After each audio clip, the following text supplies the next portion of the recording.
আপনার প্রতিবেশী আপনার কাছ থেকে যদি নিরাপদ না থাকে তাহলে আপনি ভালো মুসলিম হতে পারবেন না।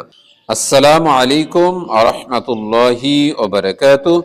আলহামদুলিল্লাহি রাব্বিল আলামিন ওয়াসসালাতু ওয়াসসালামু আলা সাইয়্যিদিনা মুহাম্মদ ওয়া আলা আলিহি ওয়া আসহাবিহি আজমাইন।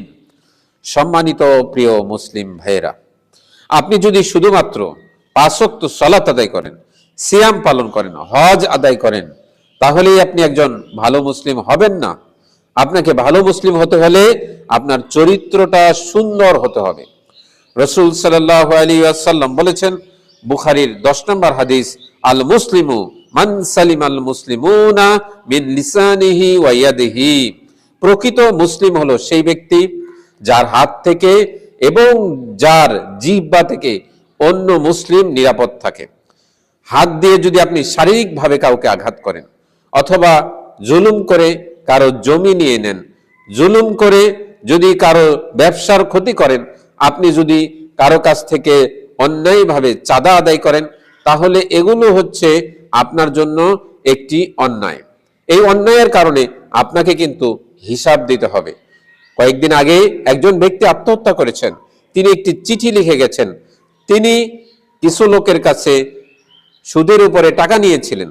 সেই সুদের টাকা দিতে গিয়ে তার জমি বিক্রি করতে হয়েছে, তার ভ্যান বিক্রি করতে হয়েছে, এবং তাকে মানসিকভাবে এমন নির্যাতন করা হয়েছে যার কারণে তিনি আত্মহত্যার পথ বেছে নিয়েছিলেন। নাউজুবিল্লাহ। আপনার মুখের কারণে, আপনি একজনের উপরে জুলুম করার কারণে এই ব্যক্তি আত্মহত্যা করলেন। এর হিসাব তো আপনাকে অবশ্যই দিতে হবে। আপনার জিহ্বা থেকে যদি অন্য মুসলিম নিরাপদ থাকে তাহলে আপনি প্রকৃত মুসলিম হবেন। আপনি জিহ্বা দিয়ে কাউকে যদি অপবাদ দেন, কারো নামে যদি গীবত করেন, কাউকে যদি মন্দ কথা বলেন, এগুলো হচ্ছে গীবত। আপনি যদি ফেসবুকে মানুষের নামে গীবত করেন, গালাগালি করেন, এগুলো হচ্ছে গীবতের পর্যায়ে এবং মানুষকে জিহ্বা দিয়ে কষ্ট দেওয়া।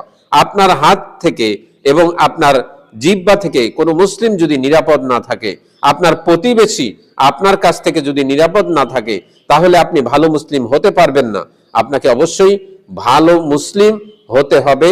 আপনার চরিত্র সুন্দর করতে হবে, আপনার কারণে একজন মানুষ যেন কষ্ট না পায়।